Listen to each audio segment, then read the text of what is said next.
नमस्कार साथियों, मैं रोहित अवस्थी आज पुनः अष्टवक्र गीता के अध्याय 3 के सूत्र 6 से क्रमशः व्याख्यान के लिए उपस्थित हूँ। तो अष्टवक्र गीता अध्याय 3 सूत्र 6। आस्थिता परमाद्वैतम मोक्षार्थेपि व्यवस्थिता आश्चर्यम कामवशगो विकला कौलिक्षिच्छेया। अर्थात परम अद्वैत में स्थित हुआ और मोक्ष के लिए भी उद्यत हुआ पुरुष काम के वश में होकर क्रीड़ा के अभ्यास से व्याकुल होता है। आश्चर्य है। व्याख्यान। आत्मज्ञान के बिना मुक्ति नहीं होगी। आत्मज्ञान से सृष्टि एवं आत्मा का भेद मिट जाता है, किंतु यह मुक्ति की स्थिति नहीं है। इसे सविकल्प समाधि कहते हैं। इसमें विकल्प बना रहता है। सभी संस्कार, मन, बुद्धि, चित्त आदि बीज रूप में विद्यमान रहते हैं, किंतु इसके बाद ज्ञानी निर्विकल्प समाधि में प्रवेश करता है तो वह बीज भी नष्ट हो जाता है, जिससे सृष्टि में पुनः आने की संभावना ही मिट जाती है। यही मुक्तावस्था है। इसी को निर्वाण या मोक्ष कहा गया है। अष्टावक्र जी इसलिए जनक से पूछते हैं कि तू परम अद्वैत में तो स्थित हो गया है और मोक्ष के लिए उद्यत है, अर्थात पूर्ण रूपेण तैयार है। इसका अर्थ है तुझे आत्मज्ञान हो चुका है, मुक्ति अभी शेष है। यह सविकल्प समाधि की स्थिति है। ऐसी स्थिति में पहुंचकर भी तू काम क्रीड़ा के अभ्यास से व्याकुल है, यही आश्चर्य है। अष्टावक्र जी यह जानना चाहते हैं कि शिष्य की काम के प्रति व्याकुलता नष्ट हुई है या नहीं। यदि काम क्रीड़ा की व्याकुलता शेष है तो इसका अर्थ है आत्मज्ञान अभी हुआ ही नहीं, मात्र भ्रम ही है। सूत्र 7। उद्भूतम ज्ञान दुर्मित्र मवधारयाति दुर्बला आश्चर्यम काम माकाक्षेत्कात्मन्तनुचित्रता। अर्थात काम के उद्भूत ज्ञान का शत्रु जानकार भी कोई अति दुर्बल और अंतकाल को प्राप्त हुआ पुरुष काम भोग की इच्छा करता है। आश्चर्य है। व्याख्यान। वासनाएं तो अनेक प्रकार की होती हैं, लेकिन उनमें काम वासना मनुष्य में सबसे अधिक तीव्र है। अन्य वासनाओं को तो छोड़ा भी जा सकता है, किंतु इसे सामान्यतः छोड़ना अति कठिन है। अनेक ऋषि, मुनि, साधु, सन्यासी, योगी, भक्त, तपस्वी, साधक, ध्यानी कोई भी इससे मुक्त नहीं है। यह देवताओं तक का पीछा नहीं छोड़ती। यह काम एक शक्तिशाली ऊर्जा है जिसे दबाया या नष्ट नहीं किया जा सकता। इसका रूपांतरण किया जा सकता है। इसे परिष्कृत रूप में विकसित किया जा सकता है।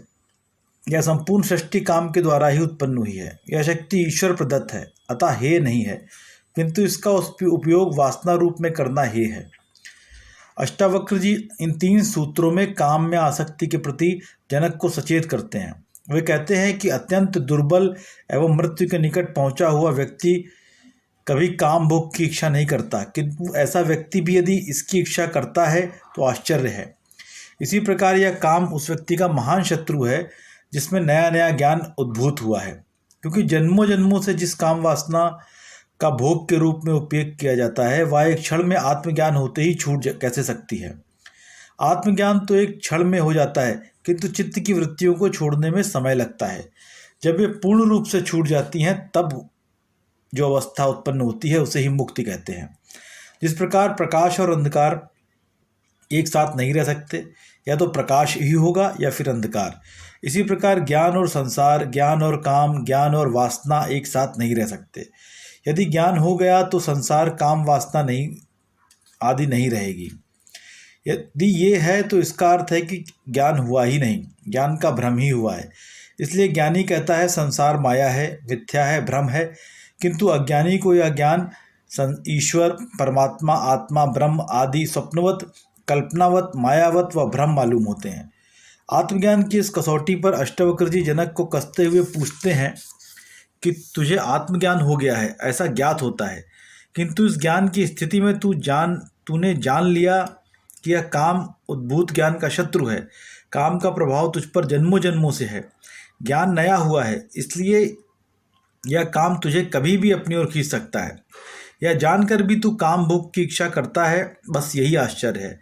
अष्टावक्र यह जानना चाहते हैं कि यदि जनक काम भोग की इच्छा करते हैं तो उन्हें अभी तक ज्ञान की उपलब्धि नहीं हुई है और यह मात्र भ्रम है। सूत्र 8।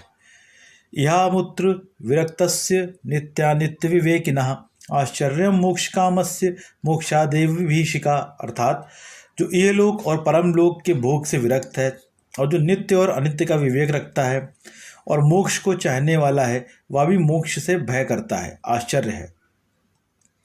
व्याख्यान। संसारी द्वंद्व में जीता है। अच्छा बुरा, लाभ हानि, सुख दुख, प्रेम घृणा, जय पराजय, संघर्ष शांति आदि द्वंद्व ही जीवन है।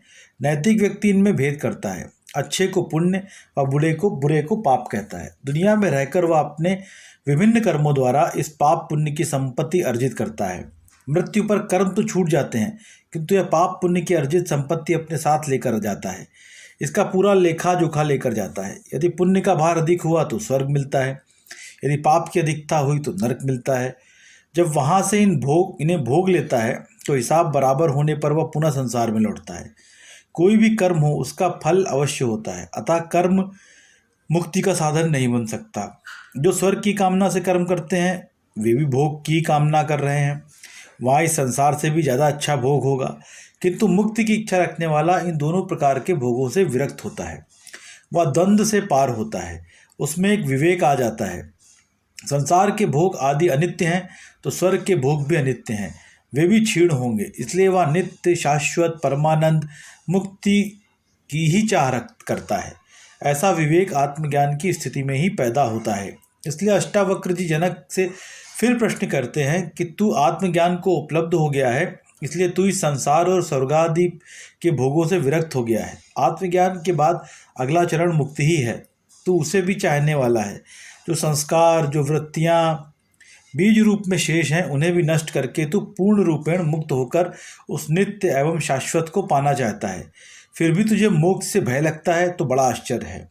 मोक्ष में, मुक्ति में बड़ा भय लगता है, पूर्ण स्वतंत्रता में बड़ा भय है, बड़ी असुरक्षा है, वहाँ भोग नहीं होंगे। इसलिए भोग की इच्छा करने वाला मुक्ति से भयभीत होता है, तथा जिसे मुक्ति से भय लगता है इसका अर्थ ही है कि अभी उसमें भोगने की वासना शेष है। अष्टावक्र जी जनक से यही जानना चाहते हैं कि उनमें भोग की वासना कहीं शेष तो नहीं है। सूत्र 9।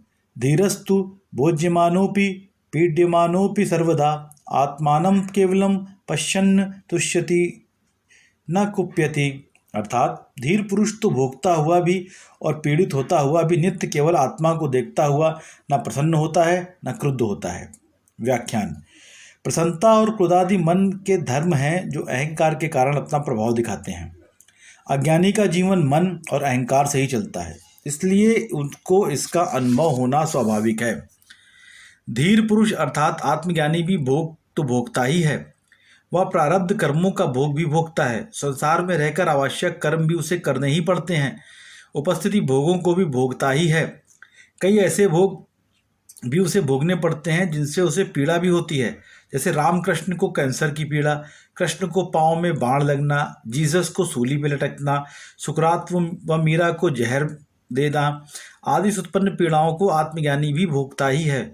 वह सम्मान, प्रशंसा आदि भी पाता है, किंतु इन दोनों ही परिस्थितियों में वह केवल आत्मा को ही देखता हुआ प्रसन्नता एवं क्रोध जैसे मानसिक भावों से मुक्त ही रहता है। ये भाव उसे प्रभावित नहीं करते। यदि ये प्रभावित करते हैं तो ज्ञानी के लिए यह आश्चर्य ही है कि उसे अभी तक ज्ञान प्राप्त नहीं हुआ है। सूत्र 10।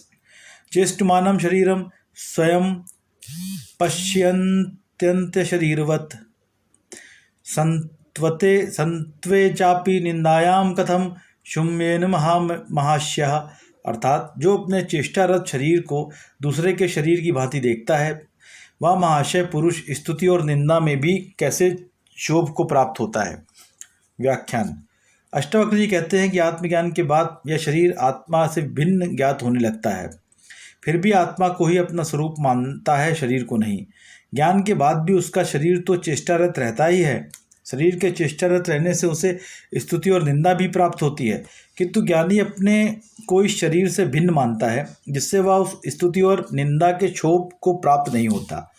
क्षोभ तब प्राप्त होता है जब वह इस स्तुति और निंदा को अपनी स्तुति और निंदा समझता है। ज्ञानी इन्हें इस प्रकार से देखता है, जैसे यह निंदा और स्तुति किसी और की जा रही है, शरीर से आत्मा का संबंध विच्छेद होने पर ही ऐसी प्रतीति होती है। यदि ज्ञानी को भी ऐसा क्षोभ होता है तो इसका अर्थ है कि उसे अभी ज्ञान नहीं हुआ है। तो मित्रों, ये थे अष्टावक्र अध्याय 3 के सूत्र 6 से सूत्र 10 तक का व्याख्यान। अगले एपिसोड में हम अध्याय 3 के सूत्र 11 से प्रारंभ करेंगे। तब तक के लिए नमस्कार।